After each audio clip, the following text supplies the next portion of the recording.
Dr. Dasman Yaya Ma'ali LCMA Hafizahullah, Dr. Helmi Basri LCMA Hafizahullah, Dr. Hidayatullah Ismail LCMA Hafizahullah.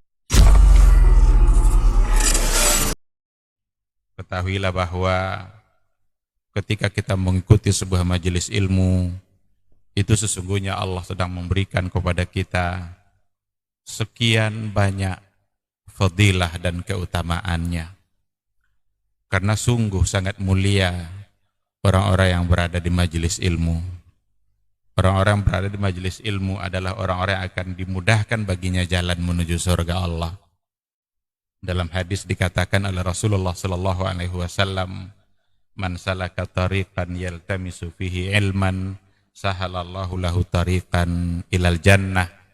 Barang siapa yang menempuh satu jalan di mana tujuannya adalah untuk mendapatkan ilmu, maka Allah akan mudahkan baginya jalan menuju surga. Surga itu perlu iman, dan mendapatkan surga itu perlu ilmu. Maka di majelis ilmulah kita bisa menumbuhkan iman kita, dan di majelis ilmulah kita bisa mendapatkan ilmu pengetahuan. Maka sering-seringlah menghadiri majelis yang bisa menambah iman kita dan juga bisa menambah ilmu, agar surga Allah itu benar-benar semakin dekat dengan kita bersama.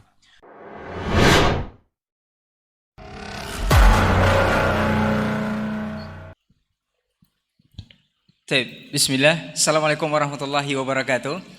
Alhamdulillahirabbil alamin, hamdan katsiran thayyiban mubarakan fih kama yuhibbu rabbuna wa yarda, wa amma ba'd. 91,1 FM Radio Rabbani, Merajuk Ilmu dan Peradaban, Generasi Rabbani dan pemirsa KMTV.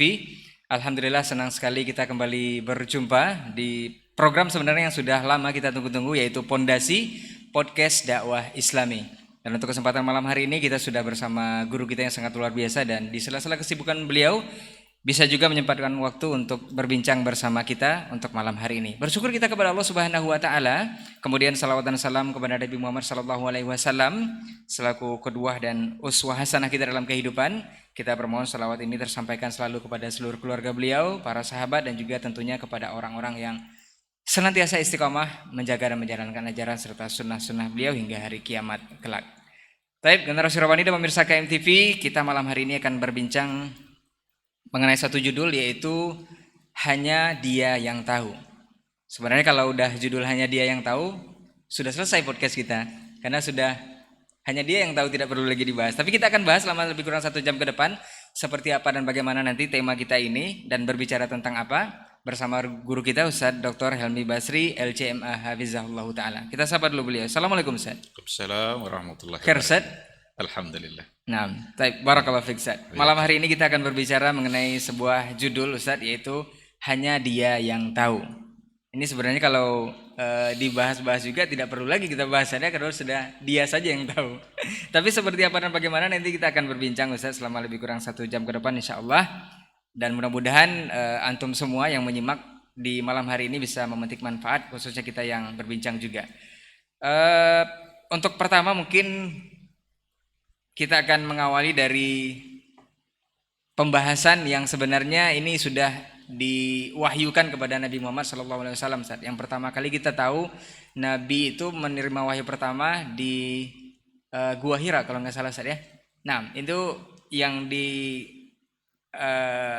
oleh Allah Subhanahu Wa Taala adalah ayat pertama dalam Al-Quran adalah surah Al-Alaq, itu Iqra bismi rabbikal ladzi khalaq.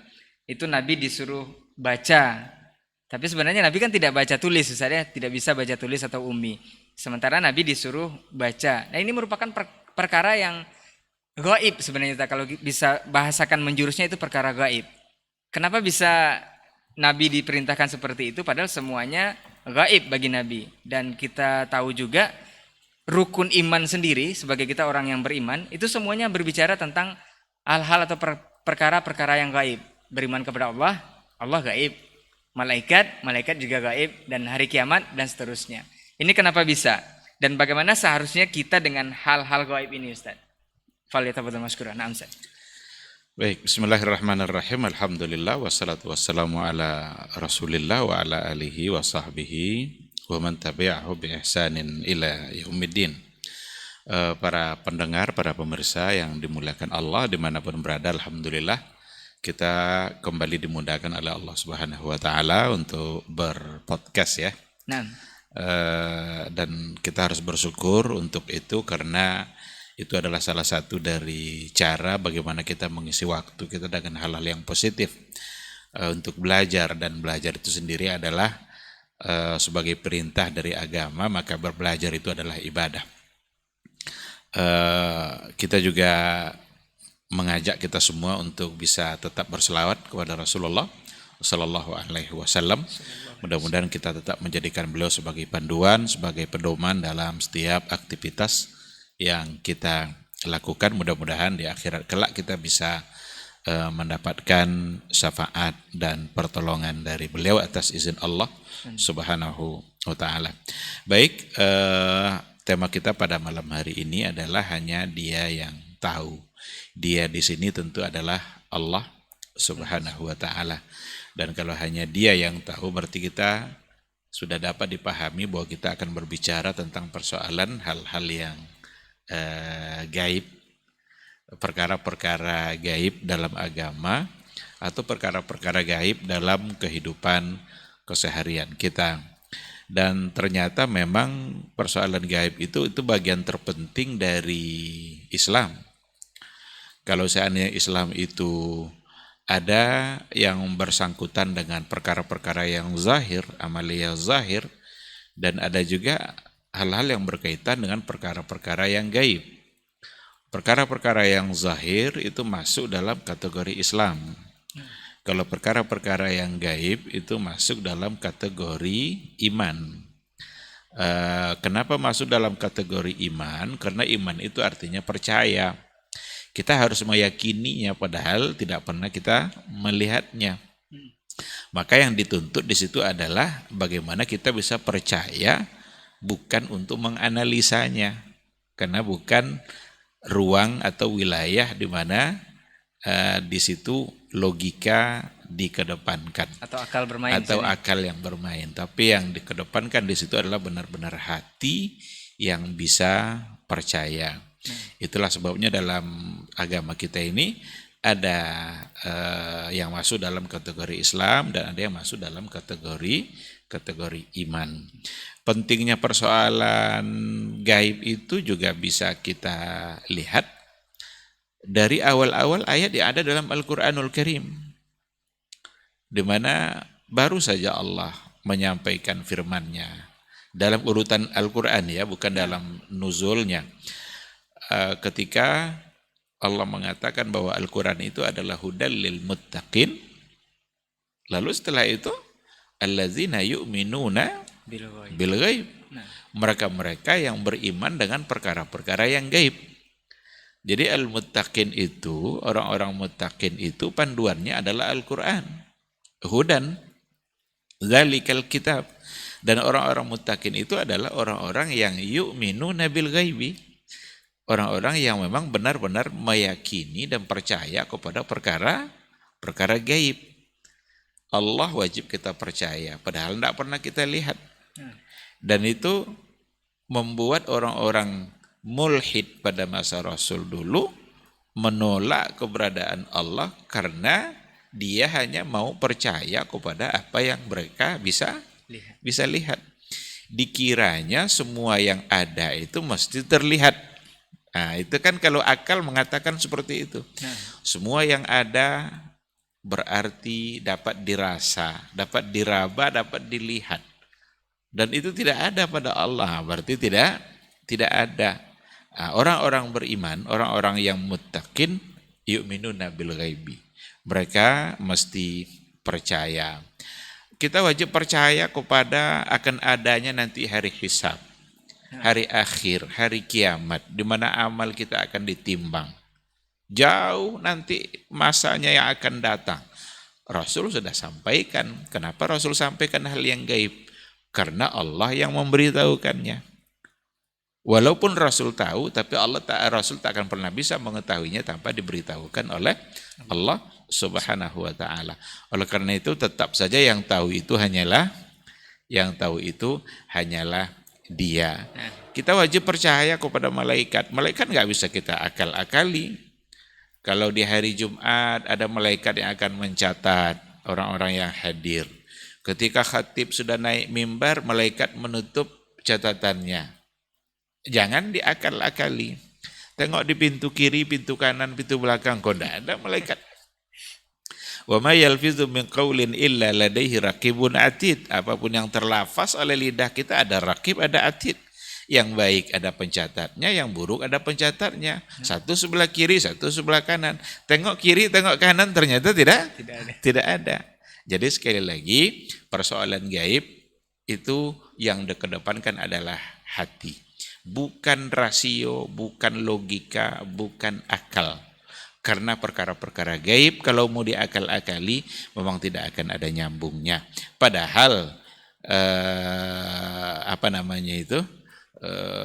karena memang andalannya adalah hati gitu ya. Seandainya semua perkara agama ini dapat diakali, maka sebenarnya tak perlu ada kata iman. Oleh karena itu, persoalan gaib berarti persoalan iman. Sikap kita ya wajib mengimani apabila datang itu dari Allah dan datang dari Rasulullah Sallallahu Alaihi Wasallam. Apapun yang disampaikannya perkara gaib kita wajib percaya. Rasulnya itulah yang tidak boleh didustai karena dia datang membawa pesan. Nabi bilang nanti sebelum hari kiamat akan ada Dajjal. Kita wajib percaya. Sebelum hari kiamat nanti akan ada hewan yang bisa berbicara dengan manusia. Kita wajib percaya. Nanti akan ada Ya'jud, Ma'jud. Itu gaib semua itu. Belum terjadi. Nanti akan terjadi. Pasti. Kenapa kita bisa bilang pasti? Karena yang menyampaikannya adalah seorang yang tak pernah berbohong, berdusta, dan seorang yang memang memiliki sifat as-sidqu wal amanah. Jujur dan amanah. Oleh karena itu, imanilah semua apa yang disampaikan oleh Rasulullah Sallallahu Alaihi Wasallam dalam persoalan gaib. Lalu tadi ada ayat yang pertama perintah untuk membaca, sementara Rasul sendiri tidak bisa membaca. Artinya membaca itu bagi Rasul adalah sesuatu yang gaib. Sebetulnya bukan sesuatu yang gaib ya. Karena persoalan membaca itu bukan tidak ada pada masa itu. Ada Abu Bakar ahli baca, Umar bin Khattab ahli baca. Cuma generasi itu didominasi oleh ummi, tidak bisa membaca, tidak punya kemampuan tulis dan baca. Bukan karena mereka bermalas-malasan sebenarnya. Karena mereka tidak memerlukan itu karena tingkat kecerdasan mereka yang luar biasa. Orang-orang masa dahulu, Abu Bakar As-Siddiq sekali dengar apa yang dia dengarkan itu dia tidak lupa lagi. Maka kalau dia masuk ke pasar-pasar dia tutup itu telinganya itu. Karena di pasar itu macam-macam yang akan dia dengar nanti. Susah lupanya. Susah nanti untuk melupakannya. Kalau kita susah ingat. Kalau kita udah berulang-ulang bacanya tetap aja tidak ingat. Maka kita perlu menulis. Kalau lupa balik kepada tulisan kita. Nah, orang-orang dulu punya kecerdasan yang luar biasa. Dan Rasul punya kecerdasan itu. Bahkan sanuqri'uka falatansa. Kami bacakan kepadamu ayat itu falatansa dan kamu tidak akan lupa. Nah, jadi bukan karena generasi itu generasi pemalas. Oh, kalau gitu generasi dulu malas-malas semua, nggak mau belajar tulis baca. Bukan malas, nggak perlu bagi mereka. Mereka punya kekuatan ingatan yang luar biasa. Namun ketika ada perintah baca berarti ada sesuatu di situ. Justru yang tidak disebutkan dalam ayat itu adalah objeknya. Kalau dalam ilmu nahwu maf'ulnya iqra, qara'a yaqra'u itu masuk dalam kategori fi'il muta'addi. Fi'il muta'addi itu fi'il yang memerlukan maf'ul bih atau objek. Apa objeknya di situ? Baca. Apa yang mau dibaca? Justru itu yang tidak disebutkan. Nah, berarti yang dibaca itu adalah tidak dikhususkan pada satu perkara, tapi semua. Maka apapun yang akan datang setelah ayat Iqra itu sesungguhnya adalah objek untuk dibaca, objek untuk dipahami. Mulai dalam persoalan-persoalan akidah, persoalan-persoalan ibadah, persoalan-persoalan muamalah, apa aja yang akan datang ayat-ayat setelah Iqra itu sesungguhnya adalah objek yang memerlukan pembacaan, analisa, pengamatan dan ketundukan untuk taat kepada apa yang ada dalam ayat-ayat yang sesudahnya. Sekira seperti itu. Baik, menarik ini Ustaz. Ini pembahasan kita mengenai perkara gaib atau hanya dia yang tahu. Kebetulan kalau saat ini saya memakai baju agak berwarna-warna merah, Ustaz, ini jangan dihubungkan juga dengan yang lagi viral, Ustaz, ya. Dengan ilmu-ilmu. Berikutnya Ustaz, di negeri kita ini kalau kita hubungkan banyak orang yang mengaku orang pintar, Ustaz. Bahkan tahu perkara gaib itu sendiri. Padahal tadi sudah dijelaskan di awal, hanya dia yang tahu perkara gaib itu, Ustaz. Ini mereka mengaku tahu perkara gaib, bahkan digolongkan ada yang namanya ilmu hitam, itu dengan bantuan jin dan setan dan segala macamnya. Ada juga golongan ilmu putih, Ustaz. Ini kedua ilmu ini mengaku mengetahui perkara gaib sendiri. Padahal dijelaskan dalam Al-Quran yang tahu perkara gaib hanya Allah Subhanahu wa Ta'ala. Ini apakah ada ini ilmu seperti ini atau gimana, Ustaz? Iya. Sepintar apapun orang dan seperti apapun kita memberikan gelar pintar kepada dia, tetap dia tidak akan tahu hal yang gaib. Karena Al-Quran yang bilang seperti itu. La ya'lamu man fis samawati wal ardil ghaibah illallah. Siapapun di muka bumi dan langit, baik di langit maupun di bumi, nggak ada yang tahu al-ghaib, perkara gaib itu illallah, kecuali Allah. Nabi aja bilang begitu, lau kuntu a'lamul ghaiba lastaksartu minal khairi wa ma massani yasu. Kalaulah saya tahu perkara-perkara gaib itu, saya akan berbuat banyak kebaikan, wa ma massani yasu. Ini saya tidak akan disentuh oleh perkara-perkara yang asu, yang tidak menyenangkan. Berarti Nabi aja bilang seperti itu. Kalaulah saya tahu, berarti dia tidak tahu. Maka perkara gaib yang diketahui oleh Nabi itu hanya sebatas apa yang diberitakan oleh Allah Subhanahu wa Ta'ala. Itu Nabi seperti itu. Apalagi orang-orang yang disebut sebagai orang pintar. Dia kan tidak pintar itu kan. Dulu pernah kita sampaikan juga kan, dia tidak pintar. Cuma yang datang ke dia itu bodoh-bodoh semua. Atau kurang pintar. Dialah yang paling pintar di antara yang ada gitu. Pintar dia ngibulin ini, nipu ini, bilang itu, seolah-olah dia mengetahui apa yang Tapi yang ada yang gaib. Ada yang dengan memakai ayat-ayat Al-Quran ini yang kategori ilmu putih ini memang ada. Itu seperti apa, Ustaz? Yang memakai ayat-ayat Al-Quran untuk mengetahui yang gaib. Sehingga mengetahui apa yang ada dalam Al-Quran sesuai dengan yang ada dalam ayat.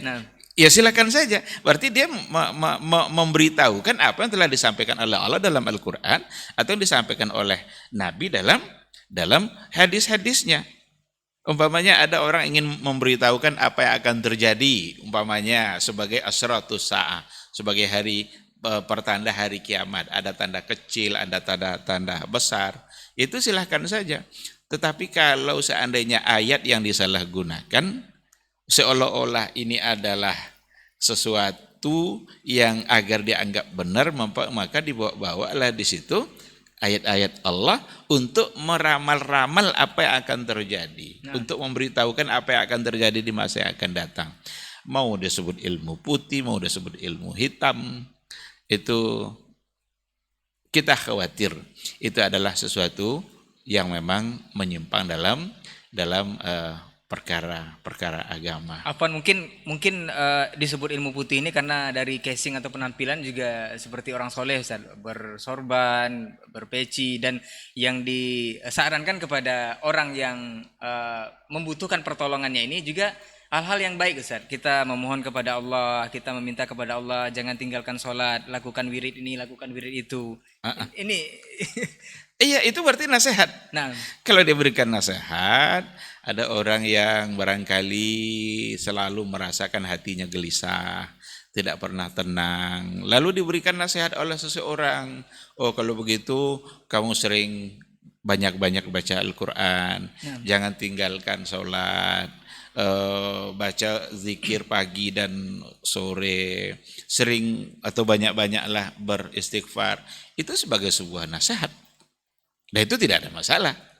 Sebatas itu saja. Sebatas itu tidak ada masalah. Tapi ketika ada orang-orang yang dengan penampilan, mungkin dia pakai surban, pakai jubah, pakai peci aji, lalu memantra-mantra dan menyampaikan sesuatu yang ternyata itu sebenarnya adalah masalah-masalah gaib, ya itu jangan-jangan casing yang sengaja dibuat seperti itu agar membuat orang yakin dengan apa yang dia lakukan.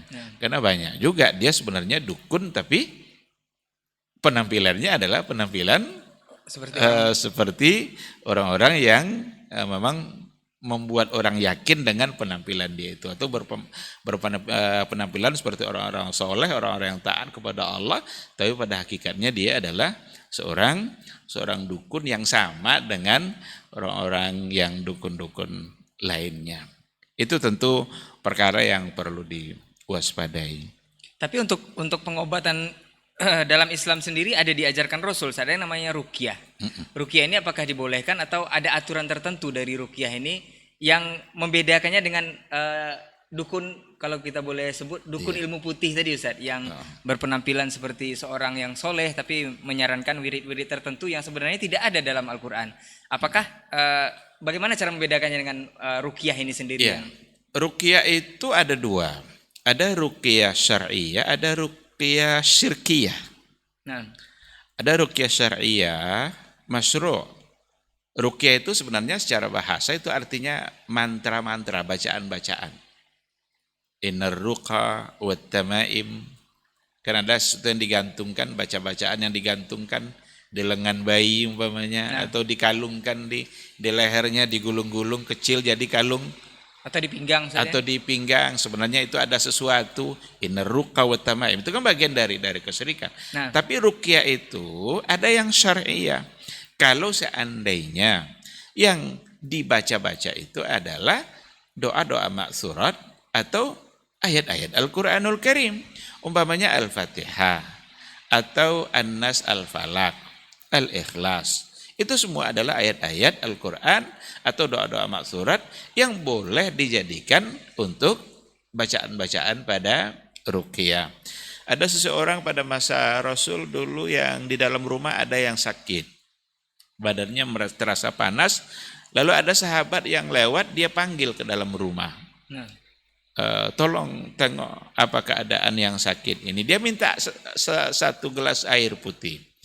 Ketika diberikan satu gelas air putih lalu dibacakan surat Al-Fatihah, ditiupkan ke dalam air itu dan disuruh dia untuk meminumnya. Itu syar'i. Dan ini ada juga yang disalahgunakan Ustaz, seperti air putih yang Ustaz bilang tadi, tapi dengan bacaan yang lain. Apakah ini juga? Nah, makanya persoalannya bukan pada air putihnya, tapi pada ruqyahnya, pada bacaannya. Apa yang dia baca.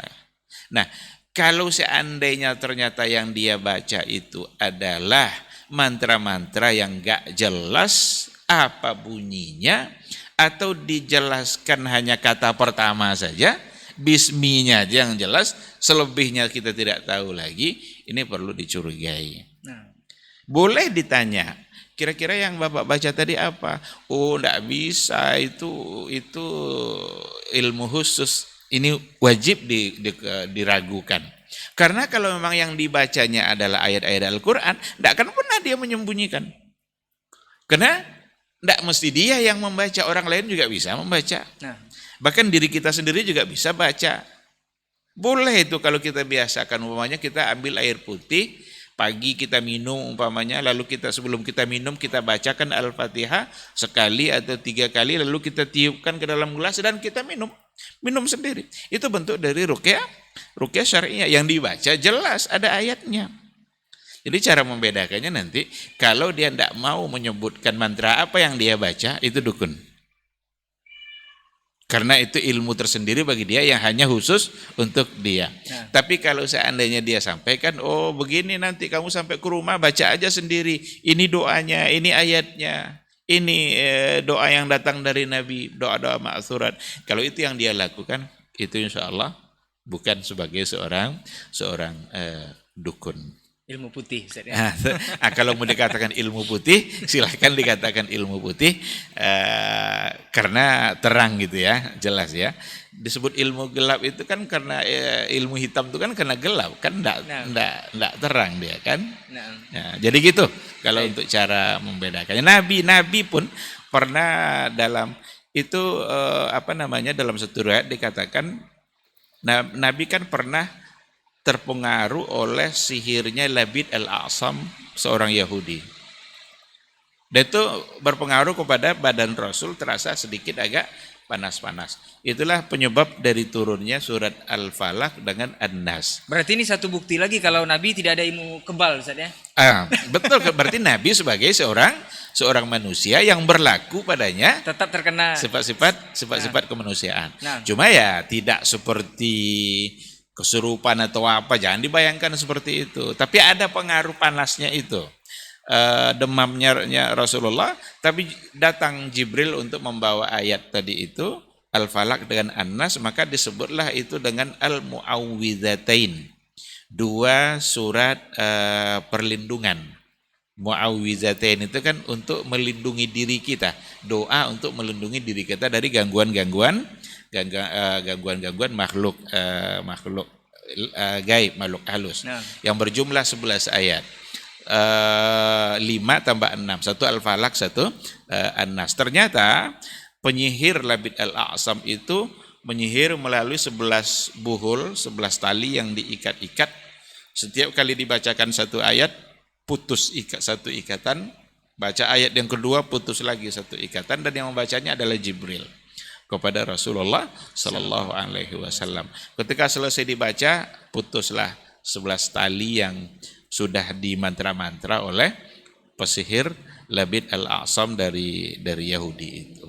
Baik, Masya Allah, luar biasa. Sebenarnya kita membahas tema ini Ustaz karena beragam di negeri kita ini percaya dengan hal-hal yang seperti ini, padahal sudah dijelaskan di dalam Al-Quran, yang tahu perkara gaib itu cuma Allah Subhanahu Wa Taala. Bahkan Nabi sendiri tidak pernah tahu perkara gaib itu seperti apa.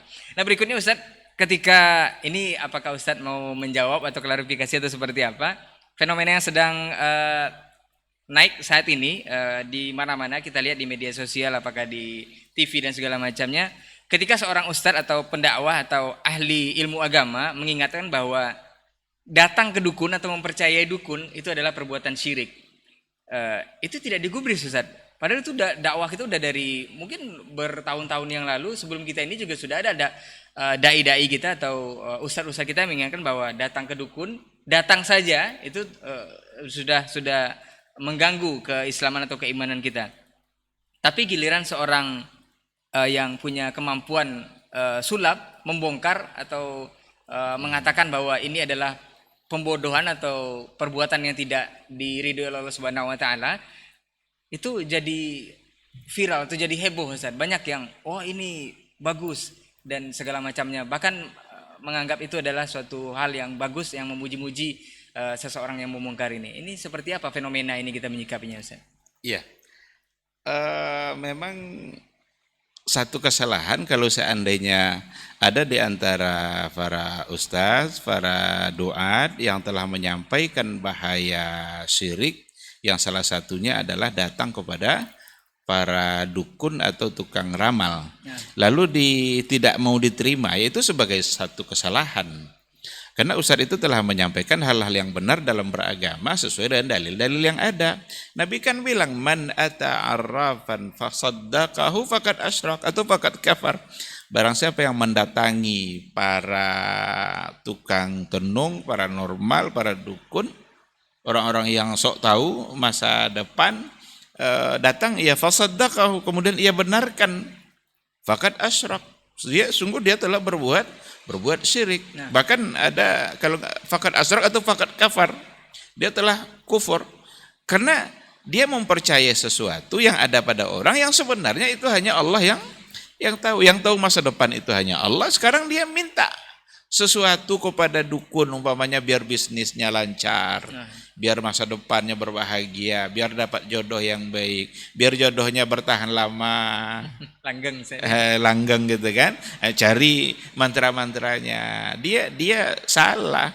disampaikanlah perkara itu oleh seorang ustadz yang ternyata perbuatan itu adalah salah, ini dalilnya, ini dasarnya, lalu tidak diterima, tentu sebagai sebuah kesalahan. Namun ketika ada seorang pesulap yang membongkar kebohongannya lalu langsung diterima, ya itu memang menggambarkan sesuatu yang bahwa manusia ini ketika disampaikan dengan lisanul hal, itu kan namanya lisanul hal, dengan fakta secara langsung, itu terkadang memang bisa lebih mempengaruhi ketimbang lisan gitu. Lisanul hal dengan lisanul makal. Yang ini lisanul hal, yang tadi lisanul makal ala para duat. Ya, kita boleh bersyukur juga dengan apa yang sudah dibongkar oleh pesulap itu. Cuma kita juga nggak boleh mau berlebihan. Kita nggak tahu juga tukang sulap ini sekarang siapa ini. Yang jelas ketika ia sudah membongkar itu sebagai satu kesalahan, ya dia sudah membantu kerja para dai dalam menyampaikan kesalahan-kesalahan yang ada pada dukun-dukun dan paranormal. Karena selama ini memang banyak yang tertipu. Banyak orang yang percaya dengan trik-trik yang dia buat. Kan ada orang sakit, dia minta diobati, dibawanya boneka, ditusuk boneka itu keluar darah. Oh, ternyata kata pesulap, begini nih caranya, kalian sudah ditipu. Boleh kita bersyukur itu atas terbongkarnya yang tadi itu. Berarti membantu kerjanya para dai, para ustaz dalam persoalan ini. Tapi jangan membuat hal ini ustaz tidak lagi dihargai. Karena ustaz hanya bisa ngomong. Ustaz hanya bisa ngomong karena yang diomongkannya itu dia baca, dia pahami. Itu dari hadis, dari ayat-ayat Al-Quran. Tidak salah juga ketika dia tidak mampu untuk membuktikan karena memang dia tidak bergelut di bidang itu. Tentu yang bisa bergelut di bidang itu para pesulap kan. Sulap itu kan kalau dibalik kan bacanya palsu itu kan. Oleh karena itu ya jangan juga dilebih-lebihkan seolah-olah inilah yang harus dijadikan panutan, yang harus dijadikan pedoman dalam hidup. Ya salah juga. Sampai sekarang kita juga belum tahu dia itu siapa gitu. Tapi dia telah melakukan satu kebaikan dalam bentuk membongkar penyimpangan-penyimpangan yang ada pada perdukunan yang selama ini memang sudah disampaikan secara lisan tapi belum dibuktikan di lapangan. Tinggal dipadu saja. Apa yang telah dibongkar oleh pesulap itu membuat kita semakin yakin kepada ustadz-ustadz yang selama ini sudah menjelaskan kesalahan para dukun. Oh, ternyata benar-benar salah mereka itu yang ternyata dari dulu para ustadz kita juga sudah menyampaikan gitu. Jadi jangan salah sikap, ustadz menjadi diremehkan sementara pesulap menjadi dibesar-besarkan karena itu. Kita nggak tahu juga apa yang ada di balik sikap yang datang dari seorang pesulap. Apalagi sekarang zaman media kan. Zaman media, zaman dimana kita harus viral. Kalau viral nanti bisa di YouTube kan. Kalau YouTube sudah beredar bisa uang masuk. Siapa tahu tujuannya justru adalah komersial. Wallahu a'lam, kita tidak tahu. Tapi yang jelas pesulap merah itu telah membantu kerja para duat yang selama ini yang memang meminta waspada kepada para dukun karena itu adalah perbuatan syirik. Setidaknya satu nilai plus itu menguatkan kita kepada perkataan-perkataan para duat kita Ustaz ya. Iya. Bahwa itu memang perbuatan syirik. Membuat kita semakin hormat kepada para ustadz kita yang sudah dari dulu menyampaikan salah. Oh, rupanya kita aja yang dari dulu nggak mau nerima gitu kira-kira. Kok baru sekarang gitu kan? Nah, jadi harus sikapnya seperti itu. Bukan malah kebalikannya merendahkan ustadz yang hanya bisa ngomong tidak bisa tidak bisa membuktikan. Ya kita nggak bisa menuntut lebih dari para ustadz kita, daripada dai-dai. Tidak bisa kita tuntut lebih daripada itu karena dia tidak punya kemampuan untuk bersulap. Iya. Kalaulah semua ustadz pandai pula bersulap, jangan-jangan nanti justru diragukan keustazannya atau keulamaannya, membuat orang justru menjadi merendahkan mereka. Dan mudah-mudahan setelah ini para ustadz jangan juga belajar sulap Ustaz ya. Tidak mesti juga gitu. Tidak mesti juga. Nah mudah-mudahan ini seperti kata Ustadz tadi menguatkan kita bahwa perkataan yang disampaikan oleh para dai kita itu memang berdasarkan Al-Quran dan Sunnah, dan itu memang benar perbuatan syirik. Setidaknya pesulap merah ini boleh dikatakan sekarang sudah membantu satu kerja dari para duat kita untuk menyampaikan yang hak ini. Kemudian berbicara perkara gaib atau hanya dia yang tahu ini Ustaz, kita tidak terlepas dari bahwa ada yang namanya fenomena indera keenam Ustaz. Sebenarnya indera kita kan 5, saya ini ada indera keenam. Iya. Atau istilah bahasa ilmiahnya mungkin anak indigo atau kemampuan indigo. Ini ada juga yang menghubung-hubungkan dengan salah satu kelebihan atau karomah yang diberikan Allah kepada orang yang istimewa, yang mungkin ketakwaannya atau keimanannya, kedekatannya kepada Allah Subhanahu wa taala. Ada yang menghubungkan dengan itu bahwa indigo ini sama dengan karomah yang diberikan Allah kepada seorang wali, boleh dikatakan, atau seorang yang dekat dengan Allah. Ini suatu kelebihan Ustaz. Apakah memang benar kelebihan indigo ini atau seperti apa? Atau memang sama Ustaz karomah dengan indigo ini? Ya. Indigo sama karomah itu tidak sama. Nah, Karomah itu satu kemuliaan yang diberikan oleh Allah Subhanahu wa taala kepada orang-orang yang dekat dengan Dia. Dan karomah itu tidak ada rekayasa. Bahkan orang yang diberikan karomah itu sendiri tidak menyadari bahwa itu akan terjadi. Jadi karomah itu bukan rekayasa. Kalau ada orang alim, sorbannya 7 meter muter-muter di kepalanya nih, ditusuk pakai panah, tidak mempan umpamanya. Itu nggak pasti karomah itu. Karena dia sudah tahu duluan bahwa dia tidak akan bisa ditusuk. nanti diajarkan juga kepada murid. Iya. Jangan-jangan itu justru bukan waliullah tapi walius syaitan. Seperti yang dijelaskan oleh Ibnu Taimiyah dalam kitab dia kan Al-Furqan baina auliya'ir rahman wa auliya'is syaitan. Jadi karomah itu kemuliaan memang untuk orang-orang yang dekat dengan Allah. Itu Sa'ad bin Abi Waqqas ketika ia memimpin sebuah peperangan, Ma'arakatul Qadisiyah. Musuh ada di seberang sana, jembatan untuk menyeberang tidak ada. Sementara mereka ingin mengejar musuh itu karena mereka melawan Islam. Disepakatilah oleh Sa'ad bin Abi Waqqas, kalau begitu kita terobos sungai ini, berdoa kepada Allah, lewat. Mereka melewati sungai itu seolah-olah mereka melewati sebuah jembatan. Itu karamah diberikan oleh Allah. Ada kemuliaan di situ karena kedekatan mereka dengan Allah Subhanahu wa taala. Umar bin Al-Khattab pada saat dia berada di atas mimbar, dia sedang berkhutbah. Ada pasukan Islam yang dikirim oleh beliau ke wilayah yang jauh dari Madinah ketika itu. Dari atas mimbar itu Umar ngomong mengarahkan pasukan itu. Padahal jauh. Padahal begitu jauh. Dan mereka mendengarkan suaranya Umar Ibn Al-Khattab. Oleh karena itu, jangan sembarang juga menganggap sesuatu sebagai karomah. Ada orang ngaku-ngaku kalau hujan, nah udahlah karena dia udah putus makrifatnya, udah lewat aja lah hujan tuh. Nggak basah nanti kena hujan. Di sela hujan Ustaz, dia lewat. Di sela-sela hujan. Atau ada orang yang bisa melakukan sesuatu yang ternyata itu sudah rekayasa. Jadi sekali lagi kata kuncinya, karomah bukan rekayasa. Sesuatu yang orang itu sendiri bisa saja dia tidak tahu kalau itu akan terjadi.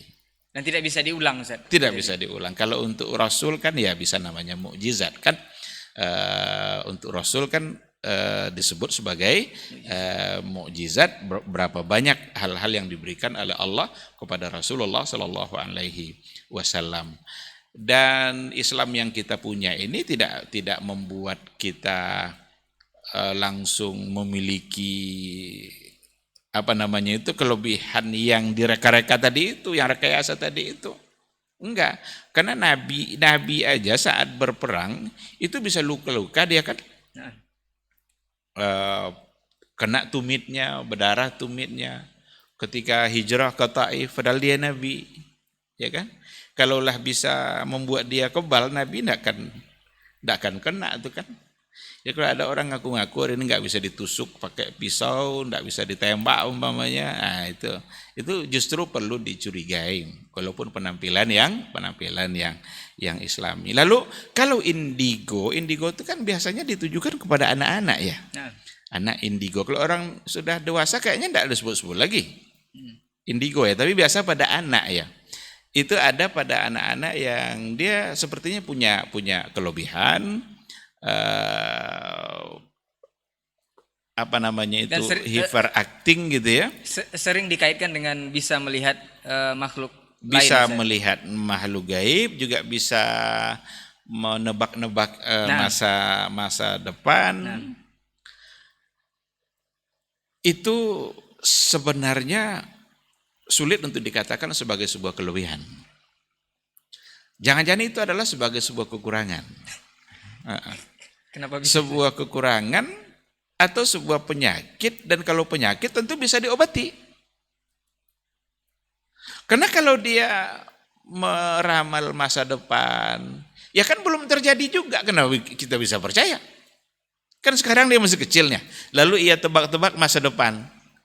Kok bisa percaya padahal masa depan itu belum datang? Nah, Ya kan? Atau ada anak yang tiba-tiba bicara pada tembok gitu ya, dia ngomong sendiri pada tembok. Jangannya dia sedang ngomong dengan entah bersama jin atau bersama apa, ada perasaan dia yang dikuasai oleh makhluk yang lain. Maka sulit untuk dikatakan sebagai sebuah kelebihan.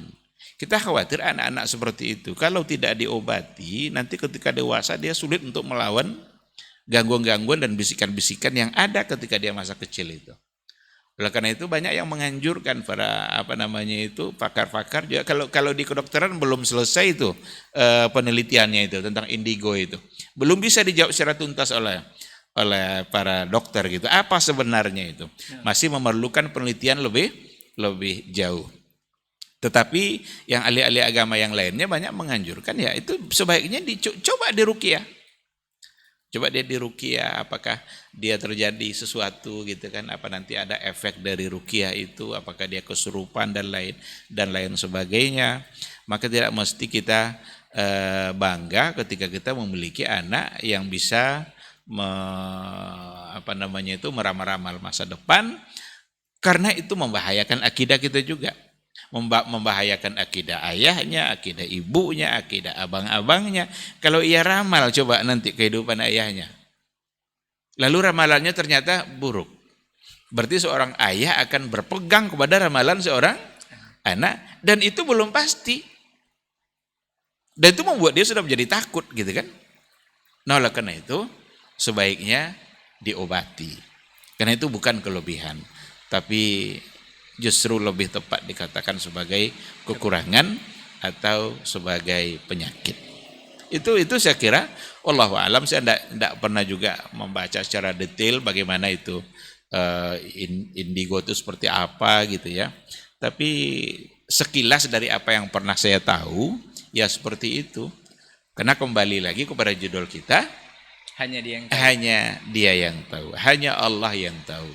Apalah anak kecil ini, dikatakan karomah, dia belum punya kedekatan apapun, belum punya kemuliaan apapun dalam bentuk pengamalan syariat kan. Sementara karomah diberikan kepada orang-orang yang memang dekat dengan Allah, taat kepada Allah, dan dia pun tidak tahu dengan karomah-karomah yang diberikan kepadanya dan tidak bisa diulang lagi gitu. Nah, jadi karomah itu bukan sesuatu yang harus dia bisa berulang-ulang melakukannya. Dia tidak menduga Allah memberikan itu pada dia. Wallahu a'lam.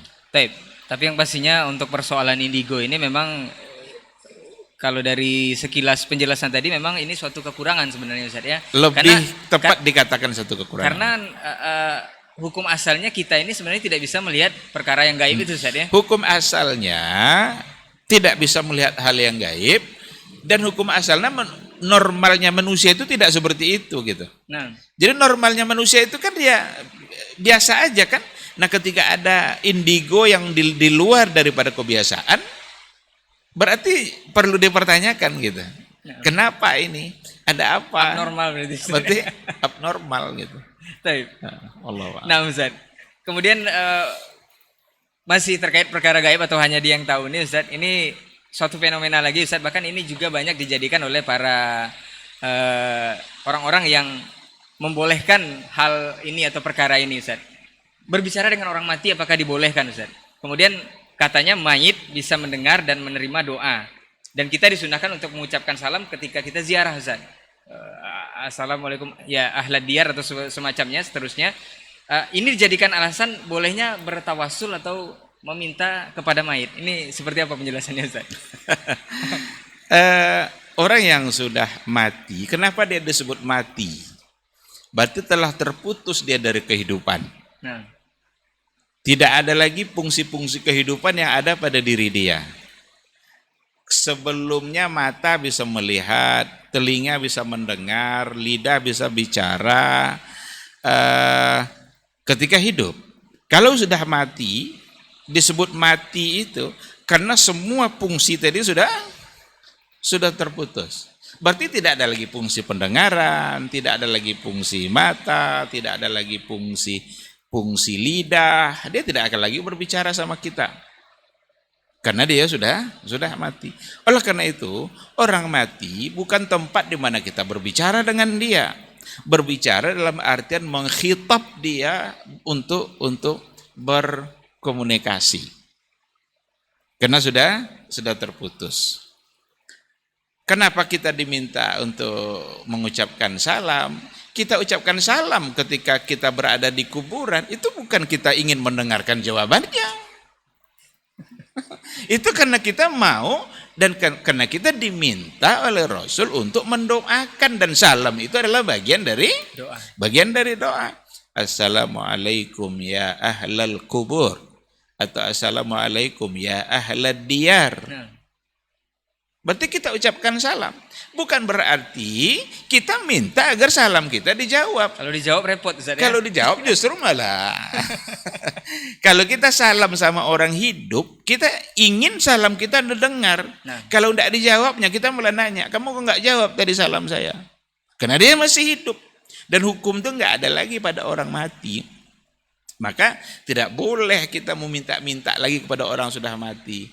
Itu satu perbuatan konyol kalau seandainya dia meminta kepada orang sudah mati.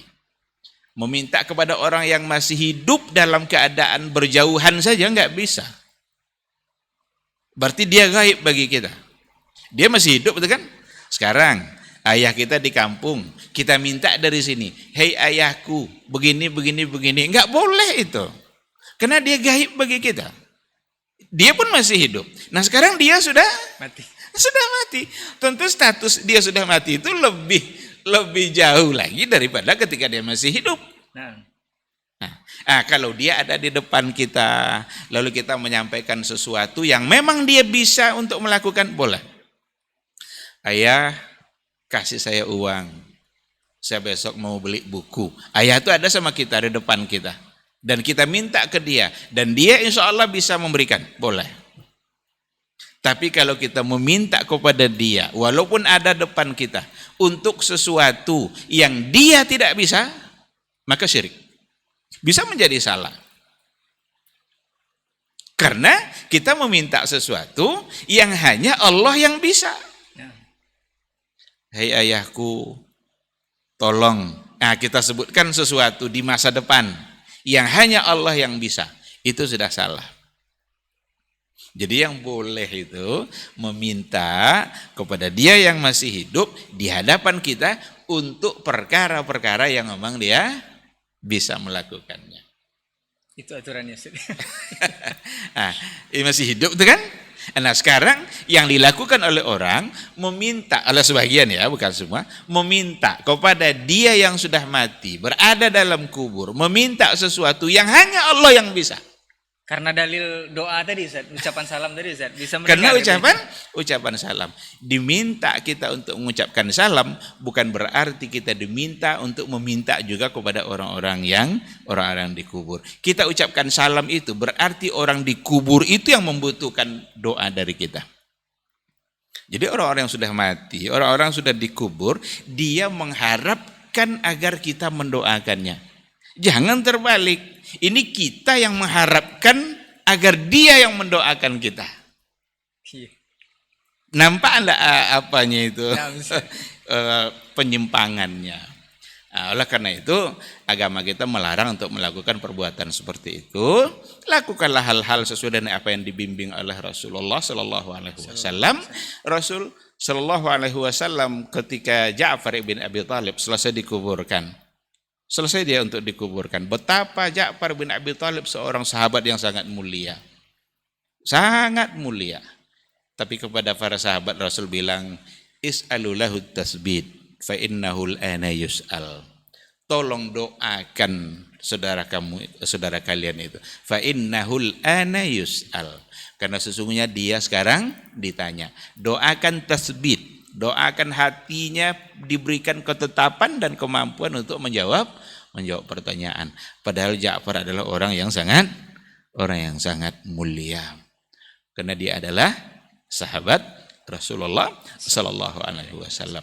Nah, oleh karena itu tidak boleh kita meminta-minta kepada orang yang sudah mati atau kita titipkan doa kita agar dia menyampaikannya kepada Allah.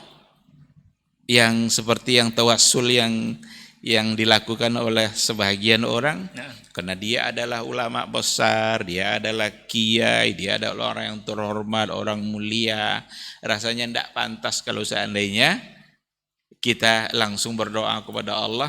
Perlu pendekatan, perlu ada tawassulnya, perlu dititipkan doa ini atau disampaikan doa kita ini di samping kubur orang yang mulia ini. Perbuatan-perbuatan seperti itu sebaiknya ditinggalkan karena memang itu menjurus kepada kesyirikan, bahkan itu bagian dari kesyirikan itu sendiri. Walaupun hal ini mungkin ada sebagian yang sulit untuk menerimanya karena ia menganggapnya itu sebagai perkara yang biasa-biasa saja. Tapi al-haqqu ayyuttaba, kebenaran itu lebih pantas untuk diikuti. Kita nggak boleh bermain perasaan dalam mengikuti syariat Rasulullah Sallallahu Alaihi Wasallam, tapi apa yang dikatakan oleh Rasul, apa yang dibenarkan oleh beliau kita benarkan, tapi apa yang disalahkan oleh beliau maka kita harus menyalahkannya juga. Wallahu a'lam. Masya Allah. Karena meminta kepada orang yang sudah mati, Ustaz ya. Kita tidak tahu juga urusannya selesai atau tidak, Ustaz ya. Kita justru meminta kepada dia yang sudah berperkara di alam sana, dan kita tidak tahu urusannya seperti apa, kita malah memberatkan dengan urusan kita sendiri. Iya, membebani dia. Nah, jadi logikanya seperti itu. Ini masih berbicara perkara gaib ini, Ustaz. Sebenarnya banyak yang perlu kita perbincangkan mengenai perkara gaib ini, atau hanya dia yang tahu ini.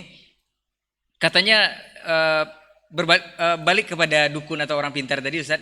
Katanya dalam salah satu keterangan hadis itu dukun dan paranormal atau orang pintar ini, boleh dikatakan banyaklah namanya di negeri kita ini, itu bekerja sama dengan jin mencuri berita dari langit, Ustaz. Jadi dari 10 berita yang dicuri kemungkinan 1 ada yang benar.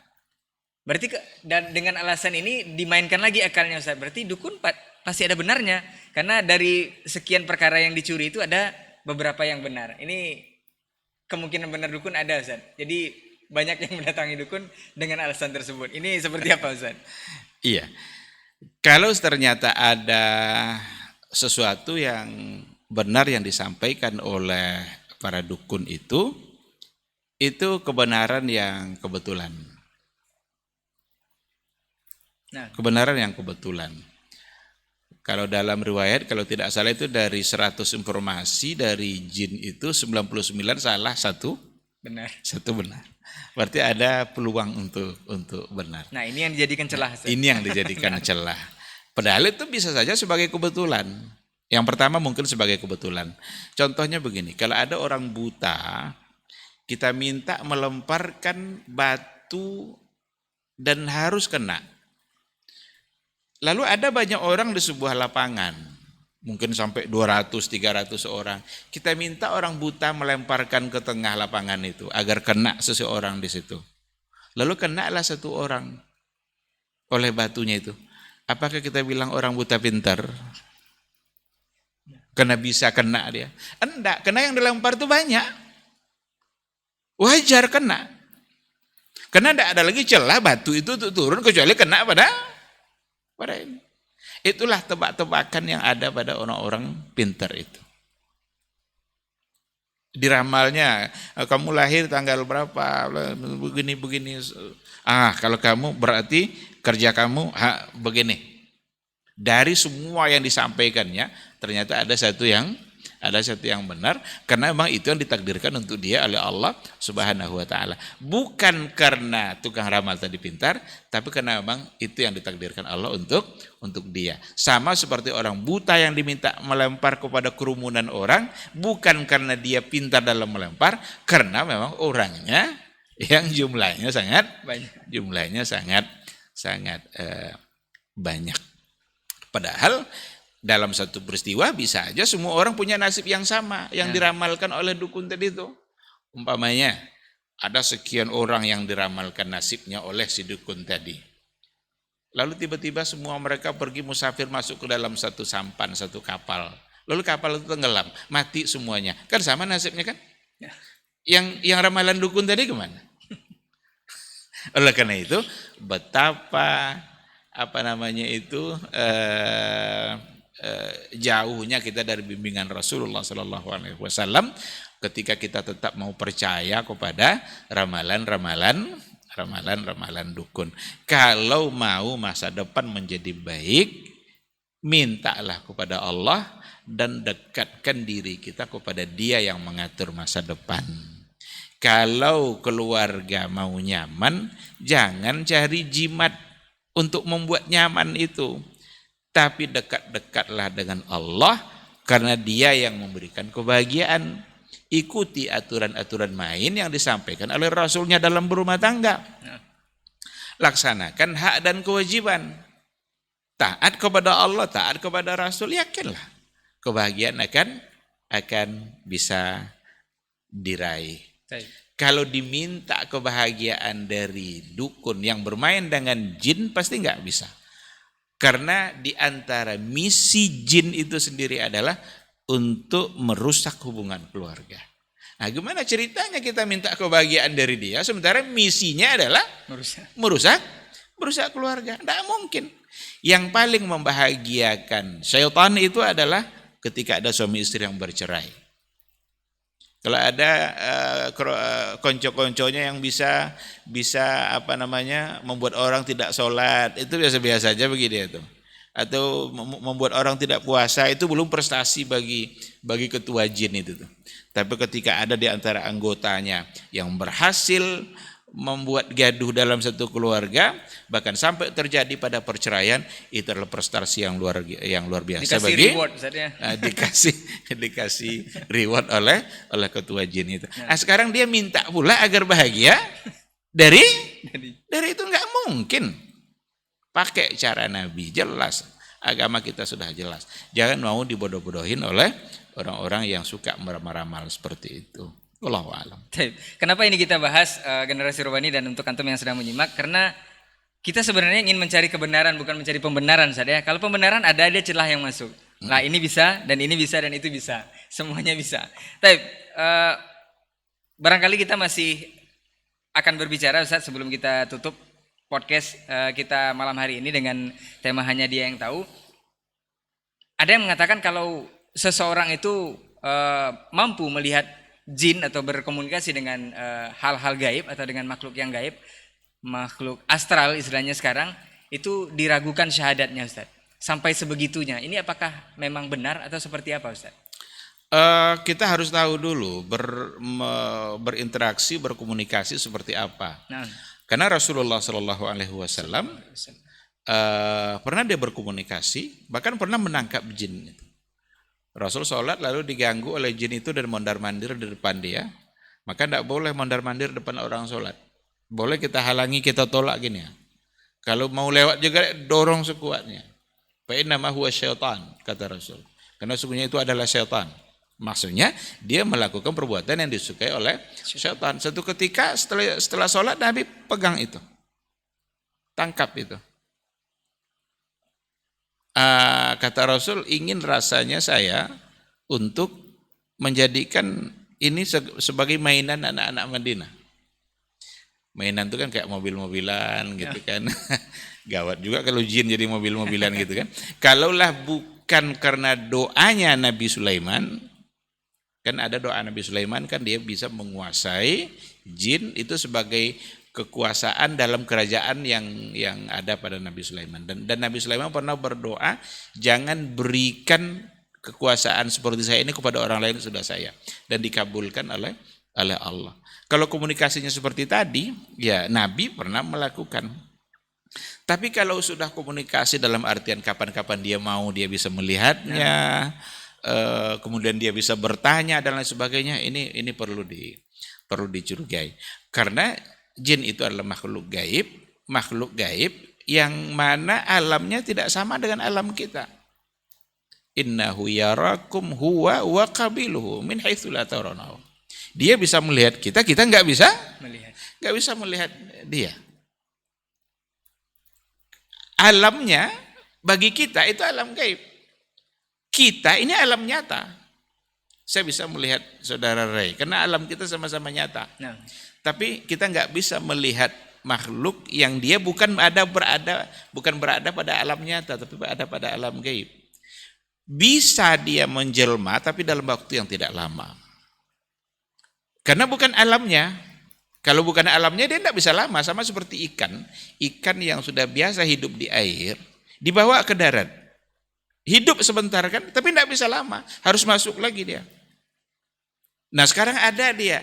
Bisa diundang, bisa dia dipanggil, bisa dia berbicara, nampak oleh dia, ngomong dia sama-sama. Ini sekali lagi bukan kelebihan. Justru ini adalah kekurangan. Enggak mungkin dia bisa melihat kecuali ada bantuan jin yang lain barangkali yang ada di dalam tubuh dia. Nah, ini mungkin barangkali praktisi ruqyah lebih paham dan lebih detail barangkali dalam menjelaskan hal-hal yang seperti ini. Tapi satu hal yang perlu kita ketahui adalah bahwa alam antara kita dengan jin itu berbeda, jadi nggak akan mungkin bisa untuk dilihat kapan kita mau. Karena ya nggak ada gunanya juga. Nggak ada gunanya juga karena dia penampilannya nggak sama dengan kita. Kita melihat sesama kita bisa menyenangkan, tapi melihat makhluk lain yang barangkali itu bisa menakutkan. Kalau perlu jangan pernah punya niat untuk melihat. Seandainya pernah terlintas sekilas mungkin. Karena dia tak bisa lama memang. Kalau ada muncul dia, tidak hilang-hilang dia. Berarti ada dua kemungkinan. Dua kemungkinan. Pertama mungkin orang yang sedang nakut-nakutin kita. Lempar dia, lari dia tuh. Yang kedua ada di sinetron. Cuma dua itu Ustaz. Cuma dua itu aja. Orang yang sedang nakut-nakut kita atau dia sedang dalam sinetron. Dikatakan asli pasti tidak. Karena kalau asli dia tidak akan lama bisa menjelma karena bukan alamnya. Afwan Ustaz, persoalan syahadat ini tergini Ustaz. Kalau memang bisa melihat apakah memang benar syahadat kita terganggu atau batal atau gimana? Bukan syahadat terganggu, cuma mungkin barangkali orang ini perlu diruqyah atau perlu kalau memang itu sebagai penyakit ya berarti perlu diobati. Siapa itu bukan karena keinginan dia gitu. Kan ada kadang kan macam-macam di kita ini kan. Kadang entah titipan dari mana gitu sementara dia tidak bisa menolaknya. Itu ada dalam cerita-cerita ilmu hitam itu kan ada seperti itu. Dan harus diwaspadai memang. Ingatkan bahwa kita sebagai umat Islam harus murni dan harus membersihkan semua akidah kita dari berbagai hal yang mengarah kepada kesyirikan seperti itu. Sampaikan kalau itu bukan perbuatan yang baik. Jadi tidak kita menuduh persoalan syahadatnya, kecuali kalau memang dia dia yang mencari cara agar bisa punya kemampuan dalam berinteraksi. Karena bisa aja nanti akan salah guna untuk tujuan-tujuan yang lain. Itu mungkin bisa bisa dipertanyakan apa yang selama ini dia yakini dalam persoalan akidah. Wallahu a'lam. Karena kita ini sama-sama makhluk, jin makhluk, manusia makhluk, semuanya diminta tunduk kepada Allah. Jangan sampai kita justru yang tunduk kepada jin. Karena kalau seandainya ada permohonan minta bantuan kepada jin dan jin membantu, yakinlah jin itu akan meminta sesuatu dari perlakuan kita yang menyimpang dari syariat Allah dan syariat Rasulullah Sallallahu Alaihi Wasallam. Situlah kesalahan itu datang. Nah, mungkin dia mau bantu kita gratis-gratis gitu aja. Mau dia, tapi kita melakukan sesuatu yang salah dalam agama, bahkan salahnya bisa terlalu fatal. Seperti yang banyak dikisahkan oleh orang-orang yang yang biasa berinteraksi, para praktisi ruqyah itu banyak berinteraksi dengan orang-orang yang seperti itu. Nah, ternyata walaupun dia mampu memberikan sesuatu atas bantuan jin tadi itu, ternyata dia sendiri telah melakukan kesalahan-kesalahan yang juga fatal dalam beragama. Baik, Masya Allah, sangat luar biasa perbincangan kita Ustaz mengenai tema hanya dia yang tahu Ustaz. Sebenarnya tidak cukup 1 jam, di sini ada part 2-nya bagusnya Ustaz. Mungkin terakhir Ustaz, nasihat seperti biasa. Terakhir nasihat dari Ustaz untuk menyikapi poin bahwa perkara gaib itu benar-benar Allah yang tahu, untuk menyadarkan seluruh kita agar tidak mengaku-ngaku lagi, terbawa arus lagi untuk percaya, atau bahkan untuk mencoba-coba ingin tahu dan segala macamnya Ustaz. Fadhal Ustaz. Iya. Tadi sudah kita katakan bahwa persoalan gaib itu kan persoalan iman. Persoalan hati yang wajib mempercayai. Dan ada 2 realita, ada realitas syariat, ada realita kauni nanti. Ada realitas syar'i, ada realitas kauni. Realitas syar'i itu panduannya mesti syariat. Dan kita wajib percaya. Kata hadis bahwa malaikat Jibril punya 600 sayap. Percaya enggak kita? Wajib percaya. Ini realita tapi syar'i. Realita itu yang memang seperti itu. Kita tidak bisa bantah. Karena hadis yang bilang. Ya kan? Di setiap jengkal bumi ada malaikat yang sujud. Ini realitasnya syar'i. Ada nanti realitas kauni. Indigo tadi sebenarnya bagian dari realita kauni. Karena ada orang menyaksikan. Ada mata yang melihat. Nampak dia ngomong-ngomong sendiri sama tembok itu. Nampak dia mengucapkan sesuatu. Dibuat indigo. Realitas kauni ini perlu diukur melalui syariat. Enggak boleh kita percaya begitu aja. Ketika ada hal-hal yang dia realitas secara kauni, tapi ternyata menyimpang, berarti kita harus menolaknya. Nah, oleh karena itu, persoalan gaib ini adalah bagian dari iman yang harus selalu kita ukur dan kita kembalikan kepada Al-Quran dan Sunnah.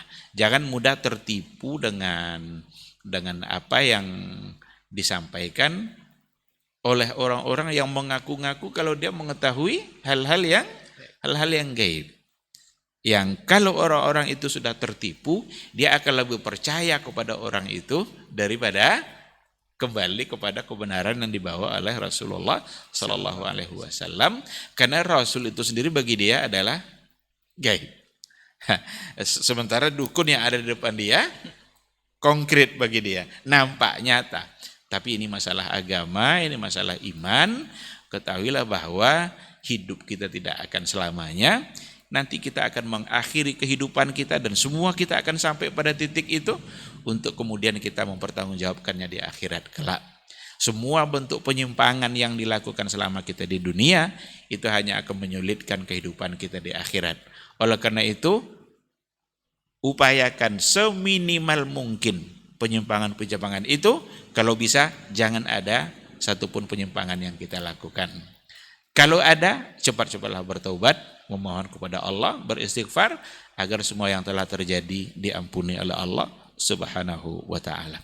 Sekira seperti itu, wallahu subhanahu wa taala alam. Baik, barakallahu fikum, jazakumullah khairan untuk perbincangan kita yang sangat luar biasa di kesempatan malam hari ini mengenai perkara hanya dia yang tahu. Sekali lagi untuk antum yang ingin belajar ilmu gaib, gampang saja balik kepada Al-Quran dan Sunnah. Seperti apa tuntunan Al-Quran dalam perkara gaib ini. Dan jangan mencoba-coba atau jangan ingin tahu sesuatu yang memang benar-benar tidak diberitahukan oleh Al-Quran dan Sunnah. Cukup kita imani saja Ustaz, apalagi ini perkara gaib. Tapi mudah-mudahan fenomena yang berkembang bisa lebih mendewasakan kita dalam berpikir dan berilmu. Dan mudah-mudahan juga apa yang sudah digariskan sesuai Al-Quran dan Sunnah, itulah yang harus kita ikuti sesuai tuntunan dari Rasulullah SAW. Jazakallah khair Ustaz sekali lagi atas ilmunya. Afwan untuk semua salah kata yang bicara. Kita tutup dengan doa kafaratul majlis. Subhanakallahumma wa bihamdika asyhadu an la ilaha illa anta astaghfiruka wa atubu ilaik. Wassalamualaikum warahmatullahi wabarakatuh. Waalaikumsalam warahmatullahi wabarakatuh. Dr. Dasman Yaya Ma'ali LCMA Hafizahullah, Dr. Helmi Basri LCMA Hafizahullah, Dr. Hidayatullah Ismail LCMA Hafizahullah.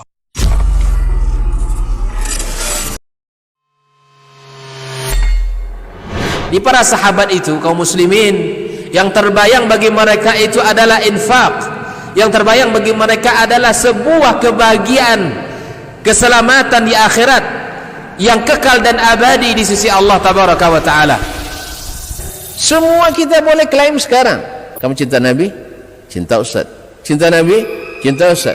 Termasuk saya, cinta Nabi, cinta. Dapat tahunya besok di akhirat. Maka apa kata Nabi sallallahu alaihi wasallam? Amalur rajuli biyadihi. Penghasilan yang terbaik adalah pekerjaan yang dilakukan oleh seseorang dengan tangannya sendiri. Wa kullu bai'in mabrur, dan setiap jual beli yang mabrur. Ini aktivitas ini membantu saya di akhirat atau akan menyulitkan saya di akhirat? Kalau seandainya perbuatan itu ternyata akan menyulitkan kita di akhirat kelak, tinggalkan perbuatan itu.